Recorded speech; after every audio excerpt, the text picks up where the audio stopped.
मित्रों, आजकल संबल की न्यूज़ मीडिया में छाई हुई है।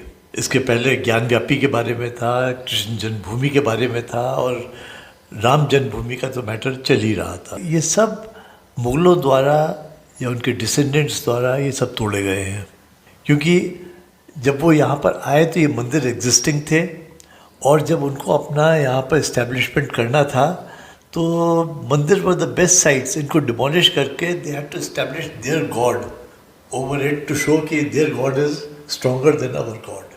That is psychologically winning the battle against the enemy. पर ये सिलसिला शुरू हुआ 1037 से 11th सेंचुरी, जब सोमनाथ का टेम्पल डिस्ट्रॉय किया था गजनी ने। उस समय तक ये आके लुटेरे लूटते थे टेम्पल्स को, पर डिस्ट्रॉय नहीं करते थे। Perhaps Somnath was the first instance जब वो टेम्पल डिस्ट्रॉय किया गया, and that was very shocking to people कि somebody can destroy their temple. तब तक ये था कि भाई लुटेरे हैं, आके लूट ले जाएंगे, ठीक है, it's all right. They were used to it. Temples का लुटना कोई नई बात नहीं थी। उस समय राजा भोज was ruling from Dhar and history records it कि he went to Somnath after the destruction and he was mentally very disturbed to see कि किस तरह से टेम्पल को डिस्ट्रॉय किया गया।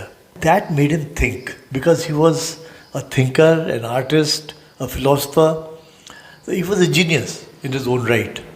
क्योंकि हम लोग भी अगर टेम्पल को टूटता हुआ आज भी टूट रहे हैं, we don't react in that way as Bhoj reacted in 11th century.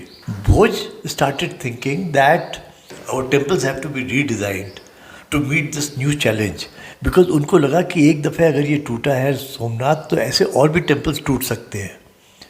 तो he wanted a new design for the temple which should be indestructible, because अगर टेम्पल तोड़ा जाता है तो that has a very adverse effect on भक्त। जो भक्त है, जो जिसको सारी शक्ति उसमें दिखती है, अगर उसको अपने सामने वो टूटता हुआ दिखे तो उसका फेथ डगमगा जाएगा। तो भोज wanted a new design, but apparently his people or his religious leaders in Dhar, they did not agree to his idea.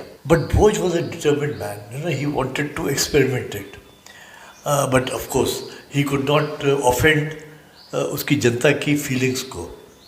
तो he chose a site at the periphery of his kingdom, that is beyond Bhopal.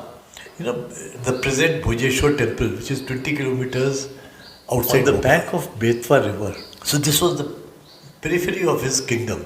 He traveled about 350 kilometers from Dhar to come here and set up this temple, as you can see in this photograph. And his basic idea was that a temple has to be like a fortress. It should impart strength. And the Shivling itself he made so huge that nobody could even climb on it, leave alone destroying it.